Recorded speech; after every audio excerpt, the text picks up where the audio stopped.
आईला काळ आणि धरणीला भार झालीस नुसती. आता माझा पाठला करू नका तू. काय कुठं चाललंय?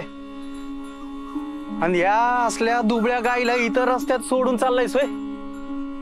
अव ही गाय म्हातारी झाली आता. ना कुठलं दूध देत ना कुठलं उत्पन्न देत. उलट हिच्या आजारपणावरती सगळा मलाच खर्च करावा लागतोय. असं म्हणजे तुझ्या म्हाताऱ्या आईला तू असं रस्त्यातच सोडून आला असशील नाही का?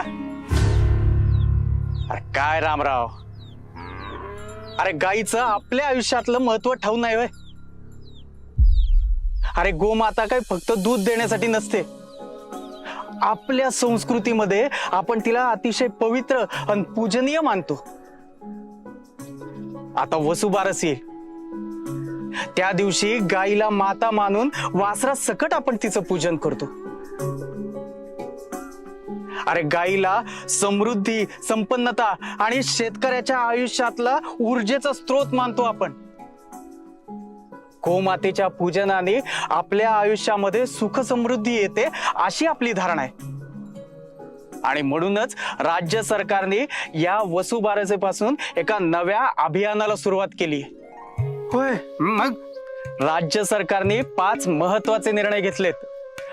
गोसेवा आयोगाचे गठन, गाईला राज्यमाता म्हणून घोषित केलंय.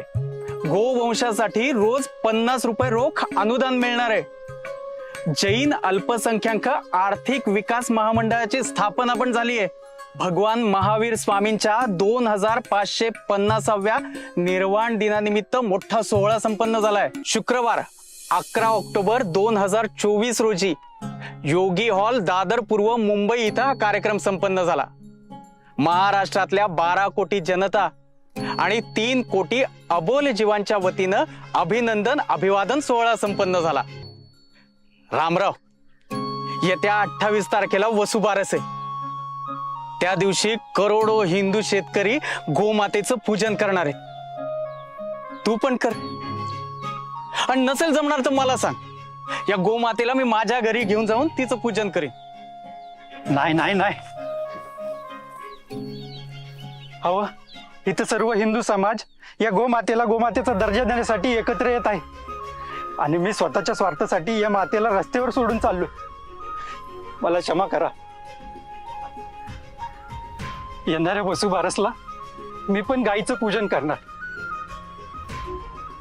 गोमाता ही आपल्या संस्कृतीची शान, तिच्या रक्षणातच आहे देशाचा मान.